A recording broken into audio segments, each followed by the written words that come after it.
이 시간은 오늘의 말씀은 미가 5장 2절로 9절 말씀입니다. 구약 1294페이지입니다.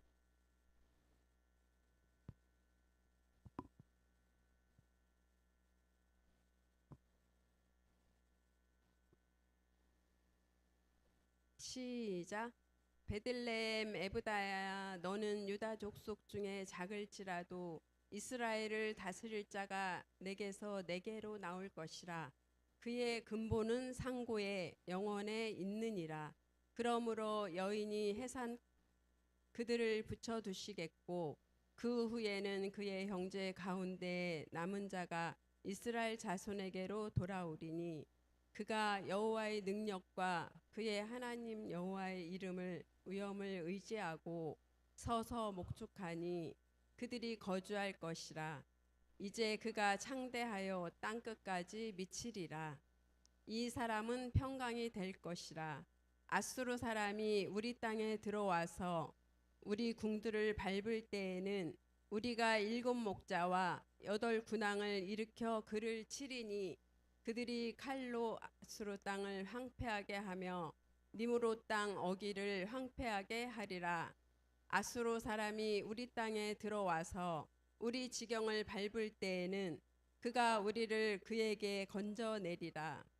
야곱의 남은 자는 많은 백성 가운데 있으리니 그들은 여호와께로부터 내리는 이슬 같고 풀 위에 내리는 단비 같아서 사람을 기다리지 아니하며 인생을 기다리지 아니할 것이며 야곱의 남은 자는 여러 나라 가운데와 많은 백성 가운데 있으리니 그들은 숯불의 집 중에 사자 같고 양떼 중에 젊은 사자 같아서 만일 그가 지나간즉 밟고 찢으리니 능히 구원할 자가 없을 것이라. 내 손이 내 대적들 위에 들려서 내 모든 원수를 진멸하기를 바라노라. 아멘. 할렐루야. 사고가 났습니다. 무슨 사고냐면 제가 목이 잠겼네요. 겨울도 잘 지났는데 또 봄이 돼가서 이런 사고가 난 것 같습니다. 다른 데는 이상 없고 목만 잠겨서 크게 불편한 건 없습니다만은 어쨌든 간에 새벽이고 이렇게 설교할 때 조금 불편한 것 같습니다. 그래서 오늘 이제 찬양도 전사님한테 이제 부탁을 드렸는데요. 찬양까지 목사가 다 하려고 하냐 이렇게 생각하시는 분도 계실 텐데 제가 이렇게 욕심 부려서 하려고 그러는 건 아니고 여러분들 중에 또 찬양하실 분들이 또 있고 그러면은 얼마든지 또 같이 또 할 수가 있습니다. 얼마 전까지는 저희가 하기 전에 이제 전사님이 하셨었잖아요. 근데 아무래도 젊으신 분이 이게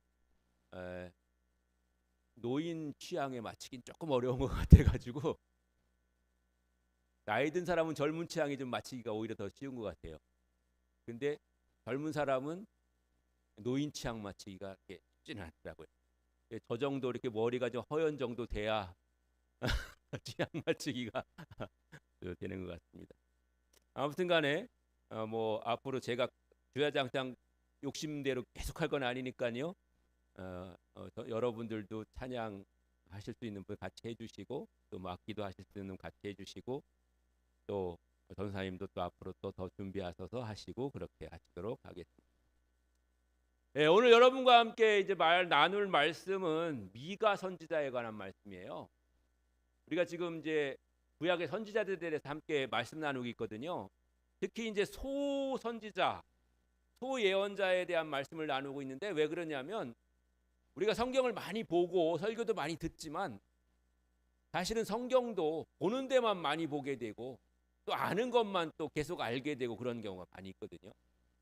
그래서 우리가 성경 통독도 하니까 여러분들이 훨씬 더 이제 여러분들의 아는 그런 지식과 그런 것들도 많이 늘어날 텐데 그럼에도 불구하고 그냥 읽기만 해서는 또 알지 못할 그런 부분들이 있습니다.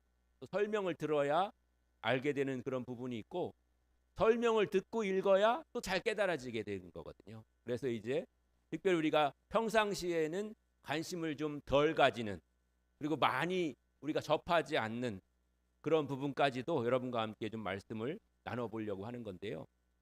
오늘 미가 선지자에 대해서 함께 말씀 나눈다고 그랬는데 제목이 목자와 같은 왕이에요. 그럼 미가 선지자가 목자와 같은 양이냐? 그게 아니고 미가 선지자가 예언을 통해서 이스라엘에게 주시겠다 약속하신 그분, 구세주. 여러분 다 아시죠? 네, 누군지 아시죠? 왜 아냐면 우리는 이미 그 시대를 지나왔으니까 아는 거예요. 예수 그리스도시죠. 근데 아직까지 이 미가 시대에는 그분이 그리스도인지 예수인지 모르던 시대란 말이에요. 그래서 그분을 가리켜서 말하기를 목자와 같은 왕이 오실 거다라고 그렇게 예언을 하고 있다는 것이죠.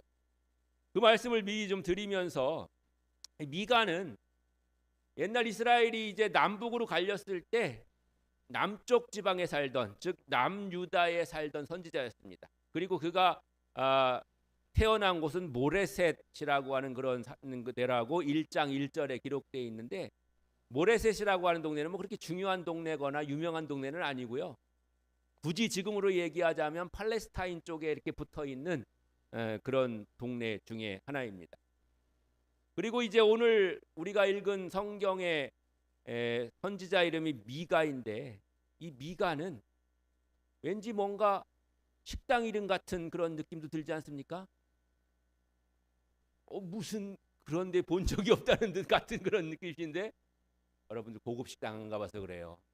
고급 한정식에는 미가 이런 거 있습니다. 그런데도 좀 가보시기를 여러분에게 추천드리고요. 이 미가는 그럼 어떤 뜻이냐? 사람 이름인데 누가 여호와와 같으냐라는 그런 뜻을 가지고 있습니다. 누가 여호와와 같으냐. 이 이름 자체가 미가서 전체의 그런 내용을 잘 대변해 주는 건데요. 그때 당시에 이스라엘 백성들은, 유다 백성들은 하나님보다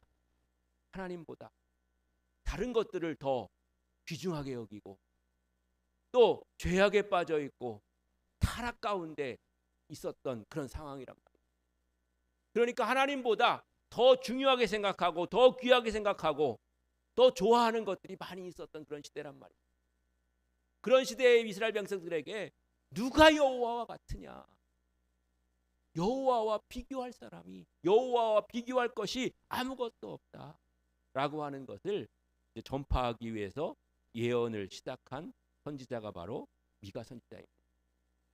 세상은 권력을 의지하고, 세상은 재물을 의지하고, 세상은 더 나아가서 우상을 의지하지만 미가는 오직 하나님만이 참되시고 비교할 수 없는 그런 분이시라는 것을 선포하고 있는 것입니다.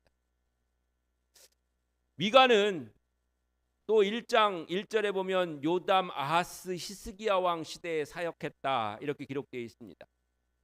이 시기는 북이스라엘과 남유다가 모두 영적으로 타락했던 그런 시대였습니다. 영적으로 타락한 이 시대에 말씀이 더 많이 선포될 수밖에 없고, 그 말씀이 더 강력할 수밖에 없고, 그 말씀에는 타락한 그들에 대한 징계와 멸망의 예고가 들어있을 수밖에 없었던 것이죠. 부자와 권력자는 가난한 사람들의 땅과 집을 빼앗았고, 지도자들은 정의를 굽게 만들었으며, 종교 지도자들조차도 하나님의 뜻보다 자기의 이익을 더 따르는 그런 삶을 살았다고 하는 것입니다. 이런 시대 속에서 미가는 하나님의 말씀으로 죄를 책망하고 심판을 선포하고 동시에 회복과 다시 살아나게 하실 하나님의 희망도 선포하게 된 줄로 믿습니다. 미가서의 그런 짧은 그런 성경이지만 미가서가 선포한 것은 분명합니다. 하나님은 죄를 싫어하신다. 그래서 죄를 심판하신다는 것. 둘째로, 그러나 죄를 심판하시지만 하나님은 남은 자를, 즉 그 죄에 물들지 않은, 또 더 나아가서는 죄를 회개하고 돌아온 자들을 다시 받아주시고 회복시켜 주신다고 말씀하고 계신 줄로 믿습니다. 더 나아가서는 하나님은 정의를 사랑하시고 또 겸손을 요구하고 계시는 거죠. 그래서 목자와 같은 양을 우리에게 보내주시겠다고 하는 것도, 우리에게 보내주실 분은 왕은 왕인데, 왕이면 어떤 사람이에요? 가장 높고 가장 권력이 세고 무엇이든지 다 할 수 있는 사람인데, 그렇게만 하시는 분이 아니라 목자와 같이 우리를 인도하고 이끌어 주시고 안내해 주시고, 그래서 우리를 위험에서 지켜주시고 하는 그런 일들을 우리에게 하실 분이다 하는 것을 우리에게 말씀해 주고 계신 줄로 믿습니다.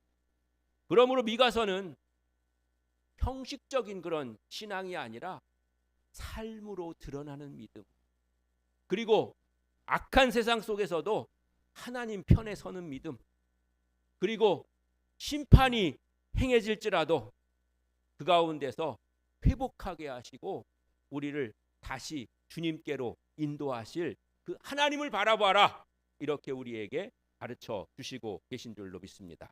여러분, 하나님은 여러분을 사랑하시고 여러분이 때로는 범죄하고 실수했을지라도 여러분을 다시 부르셔서 회복시키시기를 원하시는 줄로 믿습니다. 주님께 나아가시는 여러분들이 되시기를 바랍니다. 하나님은 깨끗한 사람, 온전한 사람, 그리고 완벽한 사람을 원하시는 게 아닙니다. 하나님은 오히려 병든 자, 또 실수가 많은 자, 또 부족한 자, 어려움에 처해 있는 자들을 부르셔서 그들을 회복시키시고 하나님의 은혜로 변화시키심으로 말미암아 하나님의 뜻 안에 살도록 도우시고 그들을 사용하셔서 더 큰 하나님의 영광을 나타내 주실 줄로 믿습니다. 그러므로 우리가 지금 연약하다는 것은, 지금 부족하다는 것은, 내가 지금 할 수 없다는 것은 하나님이 나를 통해서 더 큰 일을 하실 수 있다고 하는 그런 가능성이 우리에게 있다고 하는 것입니다. 여러분, 그런 믿음을 가지고 그런 마음을 가지고 주님께 맡기고 의지하는 여러분들이 되시기를 주님의 이름으로 간절히 축원합니다. 옆에 사람에게 한번 좀 인사로 한번 전해주세요. 큰일 하실 분이네요. 한번 전해주세요. 큰일 하실 분이네요.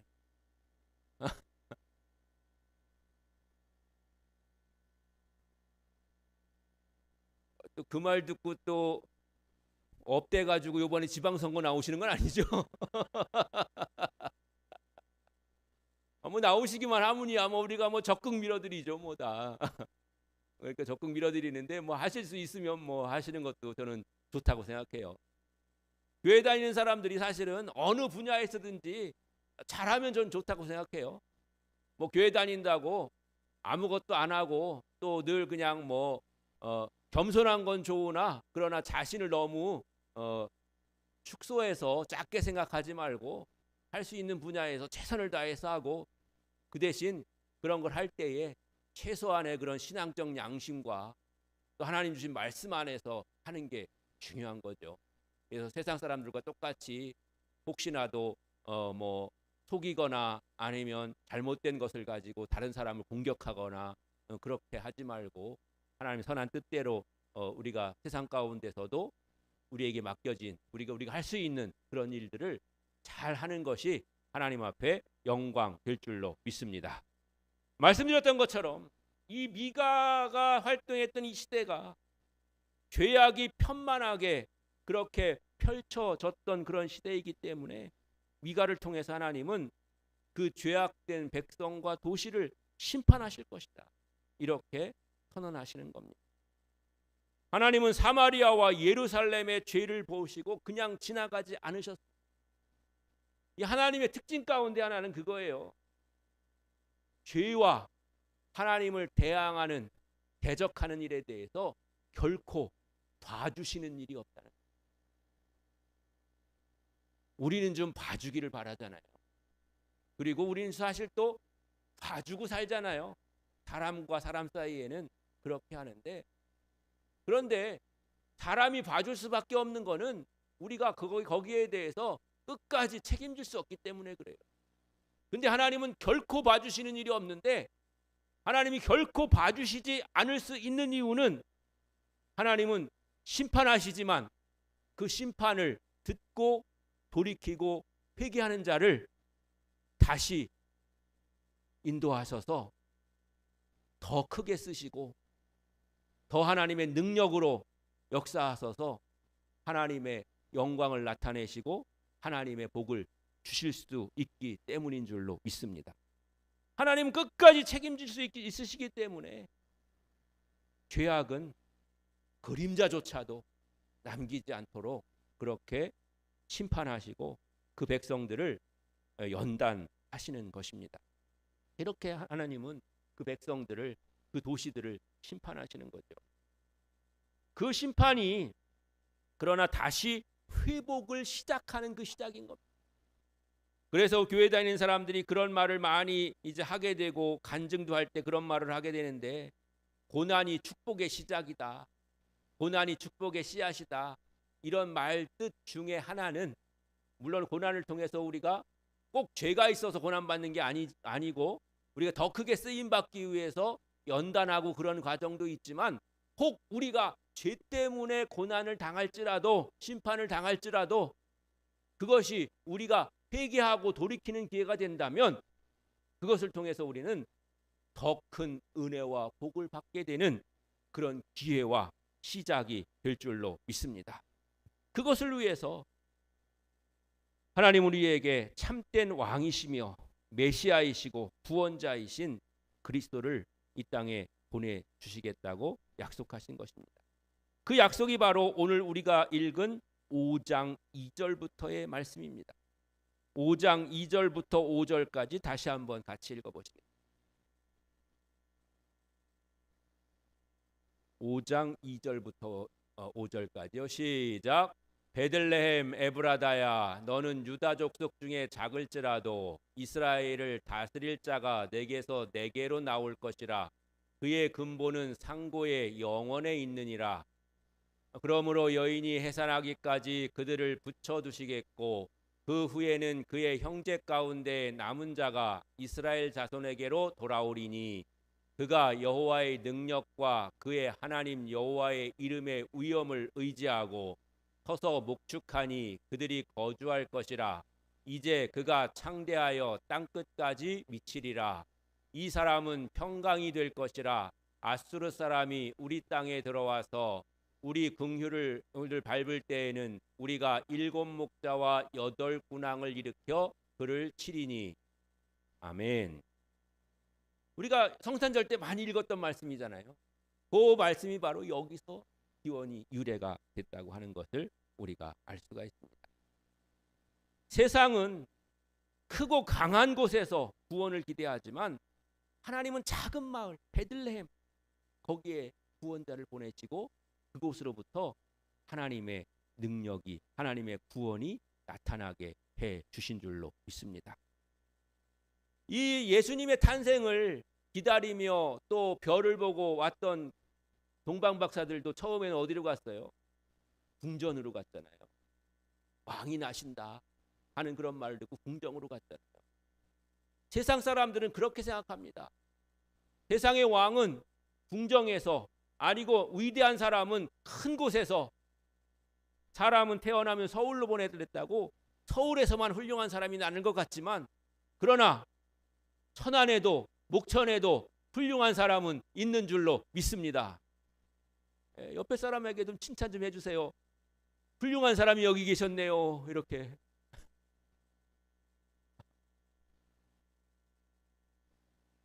아니 뭐 이게 자화자찬하자는 게 아니라 우리 얼마든지 훌륭한 사람 될 수 있는 거예요. 그리고 현재도 훌륭하기도 하고요.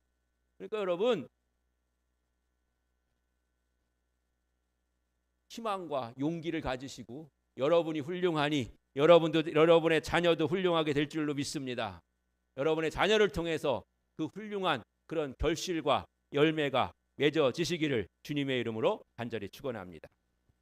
하나님이 원하시는 것은 바로 이렇게 주의 백성들을 부르셔서 주의 뜻대로 세우시고 하나님의 뜻을 이루어가는 그런 일인 것입니다. 그래서 미가서 전체를 가장 잘 요약하는 말씀 중에 하나가 있는데 그 말씀이 무엇이냐면 미가서 6장 8절입니다. 같이 한번 읽어보시죠. 6장 8절 시작. 사람아, 주께서 선한 것이 무엇임을 내게 보이셨나니 여호와께서 내게 구하시는 것은 오직 정의를 행하며 인자를 사랑하며 겸손하게 내 하나님과 함께 행하는 것이 아니냐. 아멘. 백성들은 무엇을 드려야 하나님이 기뻐하실까? 이렇게, 아니면 내가 뭘 잘해야 하나님 앞에 칭찬받을까? 이렇게 생각하지만, 또 그렇게 생각하는 것이 당연히 나쁜 건 아니지만 하나님은 어떻게 살아야 하는가라는 것을 묻고 계시는 것입니다. 그리고 마지막 7장에서는 하나님이 죄를 용서하시고 언약을 지키시는 분이시다 하는 것을 말씀하고 있는 것입니다. 즉 하나님은 형식적인 종교보다 삶의 진실함을 원하시고 회개하는 자를 끝내 용서하시는 하나님이심을 다시 한번 기억하시기를 바랍니다. 그래서 우리가 어떠한 환경과 상황에 있을지라도 우리의 소망은 하나님께 있으며 하나님 우리를 심판 중에도 용서를 준비하시고 또 회개하는 백성을 그리스도 안에서 회복시키실 뿐만 아니라 우리를 끝까지 책임져 주실 분이시라고 그렇게 약속하고 계신 줄로 믿습니다. 미가서는 그래서 우리에게 이렇게 묻는 겁니다. 내 신앙이 지금 형식적인 것인가?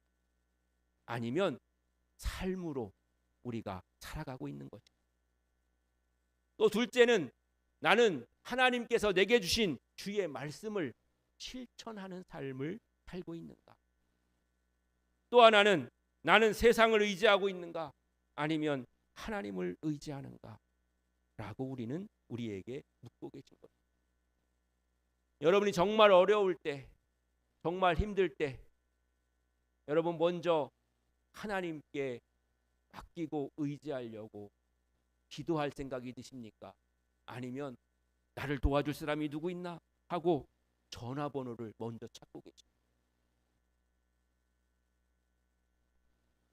그것이 우리가 무엇을 먼저 의지하는지를 보여주는 것입니다.